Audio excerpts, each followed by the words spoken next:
All right. Yeah, we did one Bigfoot one, and I actually because some of my subscribers kind of they're not fully on board with me and my paranormal things. Do you know what I mean? They take the piss out of me, but actually, I was surprised that a lot of people. I thought with the Bigfoot one of any of them was going to get the most like comments of it ain't real, but I think most people were like, yeah, I 100% believe in Bigfoot. Even someone in Ireland was like Irish watcher of your videos, and I 100% believe in Bigfoot. Do you know what I mean? Like, I was actually surprised. I thought I was actually going to get a bit of stick for doing Bigfoot, but yeah. Um, and then yeah, this is one as well. Five most compelling pieces of Bigfoot evidence.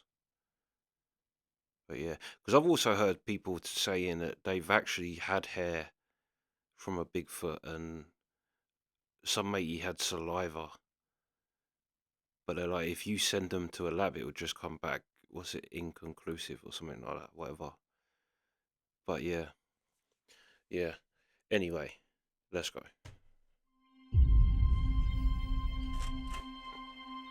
Year after year, there are hundreds of reports of large, hairy, ape like creatures we all call Bigfoot. Reports of such a creature have been reported for hundreds of years, but it was in 1958, after a worker found 16-inch human like footprints in soil in California, that the name Bigfoot was created. Now, I'm going to do a video on terrifying Bigfoot encounters, but here are 5 of what people believe are the most compelling pieces of evidence of the existence of Bigfoot. The Skookum Cast. The Skookum Cast is thought to be the best piece of physical evidence of Bigfoot. It all started in 2000 when the popular Australian program Animal X was filming its second season. They sent a crew to Washington State to search for Bigfoot in the Gifford-Pinchot National Forest. The investigation team included a retired physical anthropologist from Washington State University, a Canadian wildlife biologist, a retired Canadian journalist and author, an exotic animal handler, and a healthcare administrator, as well as several members from the BFRO and Animal X film crew. Together, they spent 6 days scouring the forest for any trace of a Bigfoot, but it was on their 6th day they caught what they believe is the best evidence of the creature. They were using a piece of fruit near a patch of mud in hopes that the Bigfoot would go in to take the bait and leave a clear sign of its presence in the mud. Sure enough, on their 7th day, the 22nd of November, they found a large animal-like impression on the ground.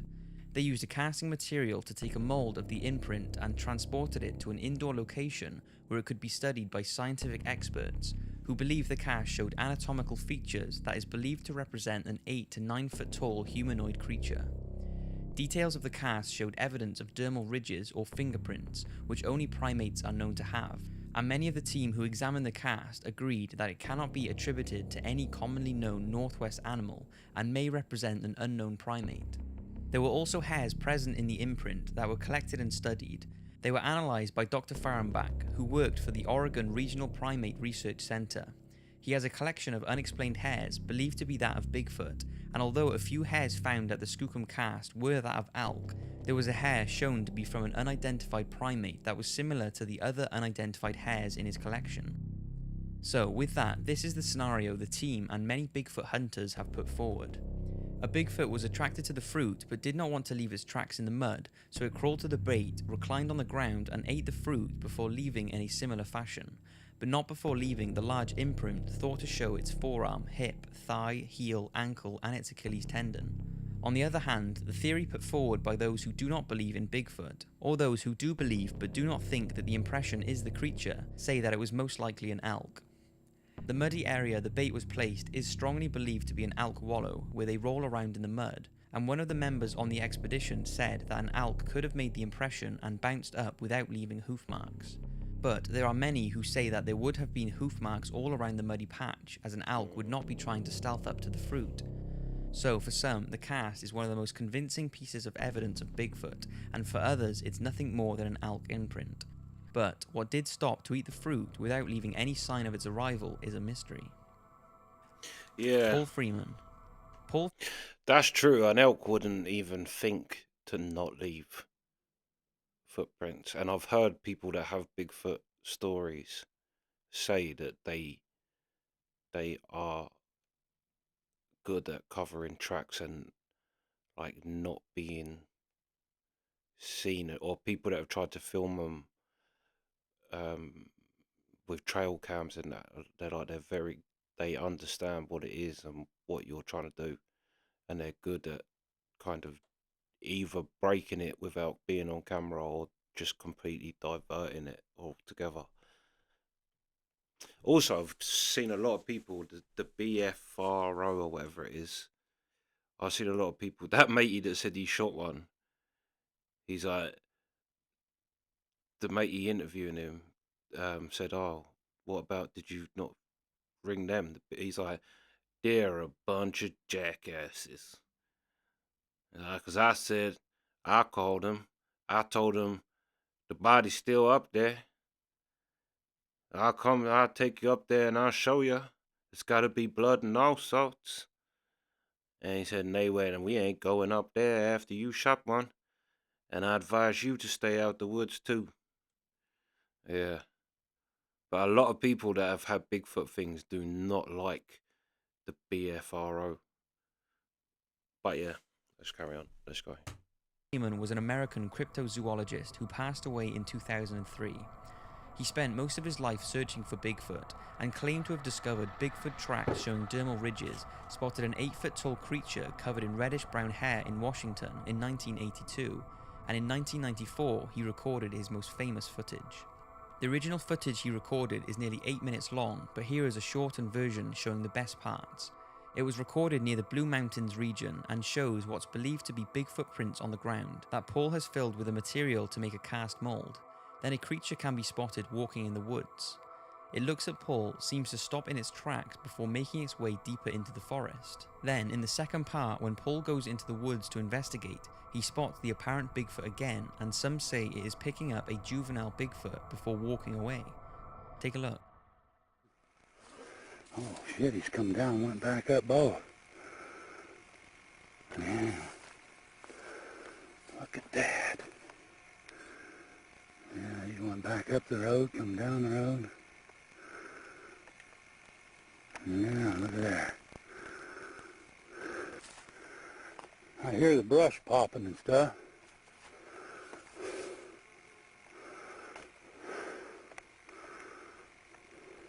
Oh, there he goes.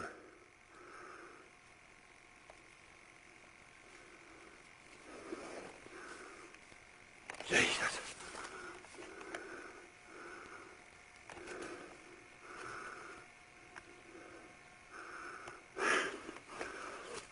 Get up here where I can see him real quick. There's two of them, I guess. Man. Oh. I wonder where they went.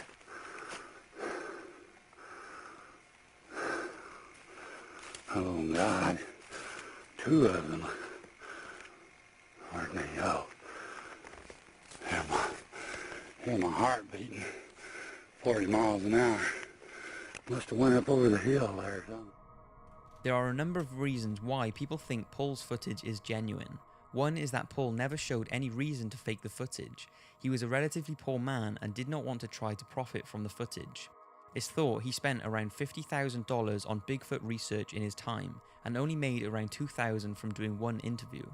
In the interview, he was questioned on the authenticity of the footage and told the interviewer and his wife, who was sat by him, that it was real. The interviewer told that he was confident Paul had not faked the footage.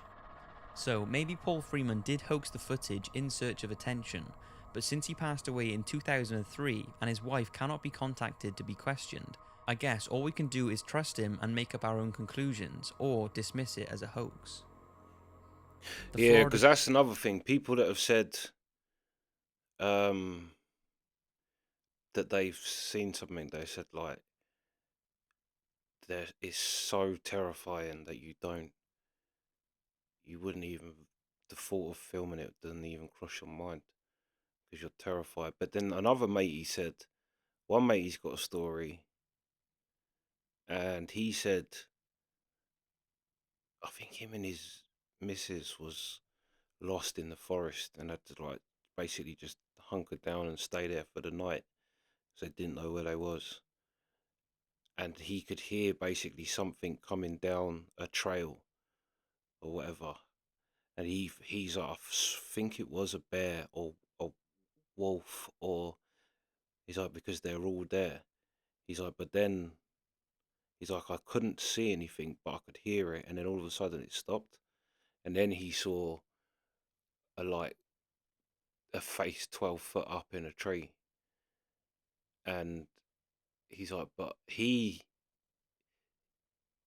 seemed to think that, because he's like, that thing looked at me, and he's like, and it smiled at me, and then I think he said he went to shine his light.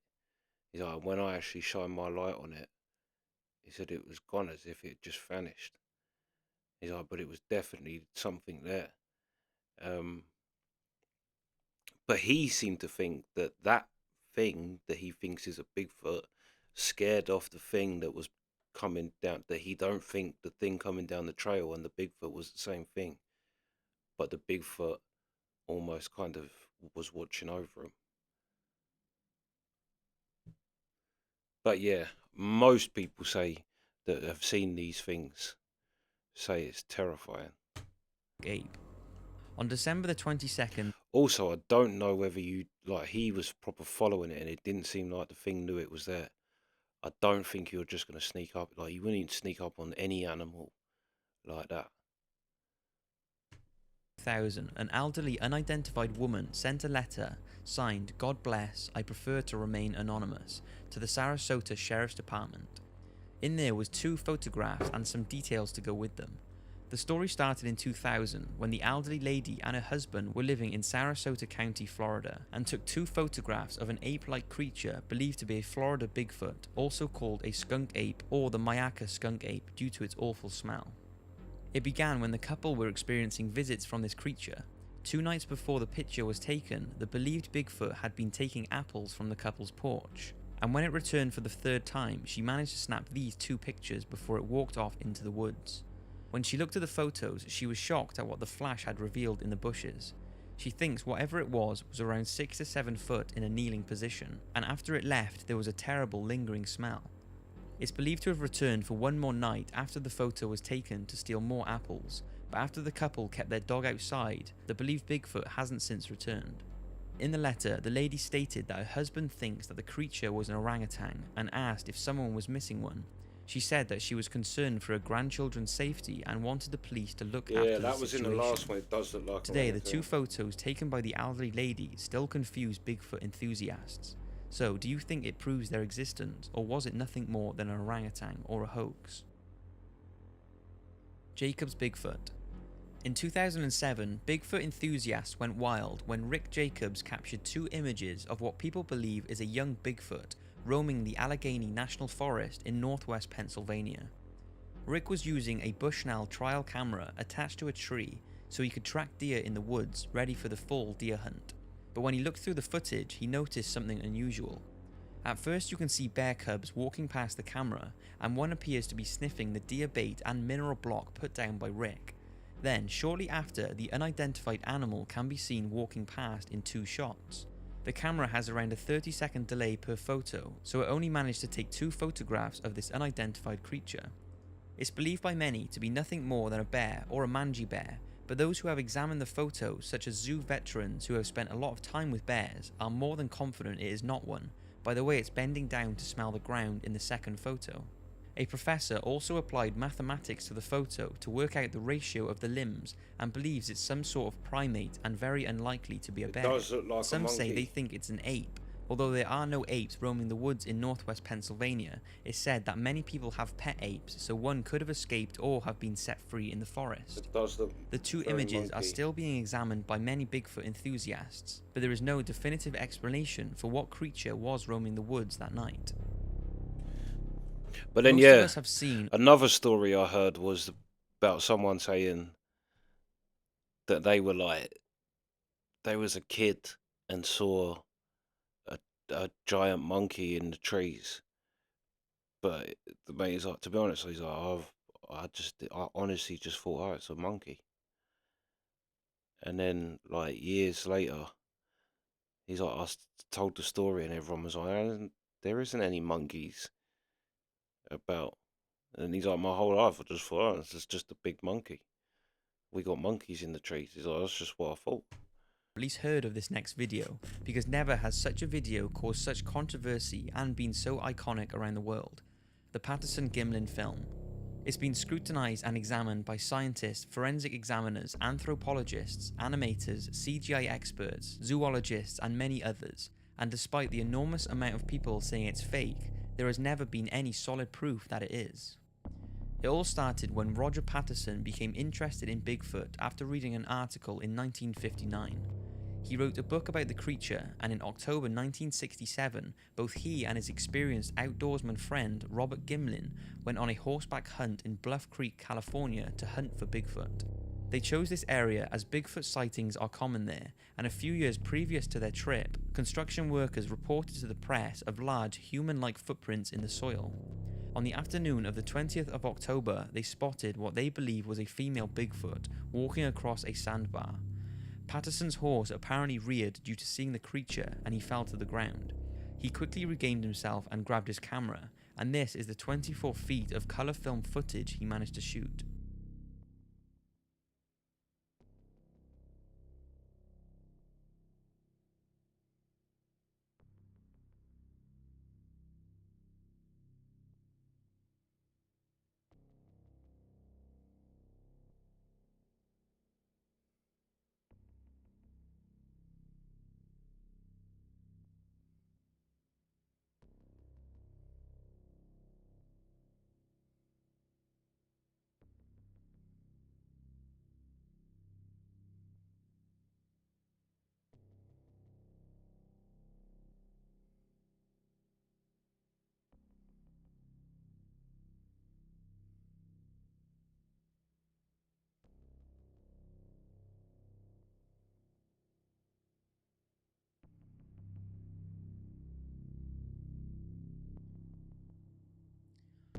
After Patterson's film reel had run out, Gimlin tried to follow it on horseback, but it disappeared into the woods. Patterson called Gimlin back, and they both tracked the believed Bigfoot for a few miles before returning to the initial site, measuring the creature's stride and making 2 plaster casts of the most visible footprints. Since its release, the film is said to be a hoax by many and a genuine Bigfoot encounter by others. The most common theory is that it's simply a man dressed in a gorilla suit. But one of the most recent pieces of research was conducted by M.K. Davis, who he and many other Bigfoot enthusiasts say that the footage is not a man in a gorilla suit. On the 61st frame of the video, M.K. Davis was able to stabilize and enhance the frame significantly enough to show the bottom of the supposed Bigfoot's feet. People say that if it is a man or woman in a suit, then it would have been one expensive and sophisticated one, but that's not to say it wouldn't have been impossible. Academy Award-winning monster maker John Chambers is most famous for his work on the Planet of the Apes movie that was released 1 year after the Patterson and Gimlin film. In a 1997 interview, he denied rumours that he had created a costume for the Patterson subject, saying, "I'm good, but not that good." Costume designer and ape suit mime Janos Prohaska believed the film was real, saying in an interview that if it was a hoax, it was remarkably realistic and the best costume he had ever seen, with the only plausible explanation being that someone had glued hair to their skin. But on the other hand, there are the same number of people who believe it was a hoax. Stan Winston, an Academy Award-winning film special effects supervisor and makeup artist, said, "It's a guy in a bad hairsuit. Sorry." He also added that if one of my colleagues created this for a movie, he would be out of business. He went on to comment that the suit in the film could have been made for a couple $100 or under $1,000 in that day. Both men denied the footage was a hoax, and up until his death in 1970, Then make it. Then make it for $200 or $1,000, whatever. Like, that's what annoys me when people go, "Oh no, the pyramids was made like this." Well, make one then. Don't say it was made like this. Make a pyramid, but you can't because you don't know how it was made. Roger Patterson was adamant that he and his friend caught the best piece of Bigfoot footage in history. In 1998, during a telephone interview with the BBC, Robert Gimling said that for some time he was totally convinced no one could fool him, but now that he is an older man, he thinks there could have been the possibility of a very well-planned hoax by Roger Patterson. So that's 5 pieces of evidence many are certain prove. Yeah, that as well seems to be the one that people that have seen Bigfoot say that that's the best thing. Although I've heard quite a few like individual people say the best suit they've seen is Chewbacca. That like Chewbacca is exactly what a Bigfoot, which is kind of weird as well because a lot of people, when like UFO lights have been seen over an area, there'll be Bigfoot sightings, Dogman sightings. So it's kind of funny that, yeah, I think I said that before, no, but yeah, no, it is interesting. It is interesting. And I don't think when people say, no, it's impossible, I just don't see that as a good argument. I think it can be perfectly possible.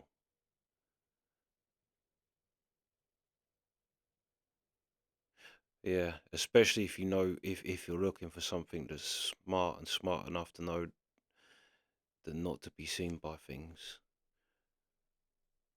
But then that's why I question capturing it on video. But then I don't know, because then you get some people that say it's a living, breathing animal that they saw, and other people say what they saw was paranormal.